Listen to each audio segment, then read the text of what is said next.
Chinese military forces will greatly outnumber U.S. forces in Asia by 2027, U.S. General, the commander of the 412th Test Wing of the United States Air Force or USAF, Brigadier General Dougwickert recently said in a speech that Chinese military forces will vastly outnumber soon those of the United States or US on the area that is west of the international date line.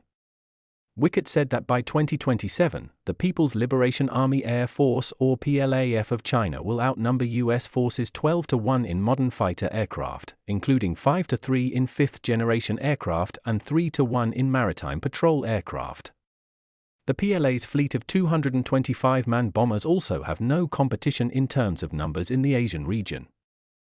In terms of the navies, the People's Liberation Army Navy or Plan of China will have a 3-1 advantage in aircraft carriers and amphibious ships, a 6-1 advantage in advanced submarines, and a 9-1 advantage in modern multi-warfare combat ships by 2027.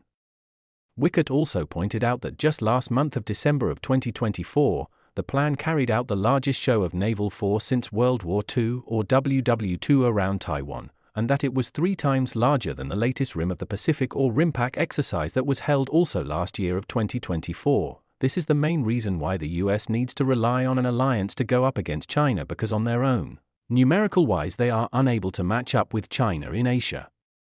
But despite having close military allies in the region like South Korea or SK, Japan and Australia, it is unclear just how many forces those countries can commit against China in case a war indeed breaks out. And remember also that China has powerful allies of its own in Russia and North Korea or NK.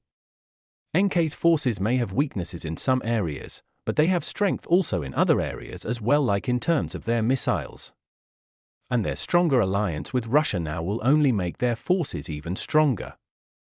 Quality-wise, it is arguable how much better US military equipment, weapons, and training are against China. What is sure though is that in general, the US considers the People's Liberation Army or PLA to be peer level, or the same level as they are.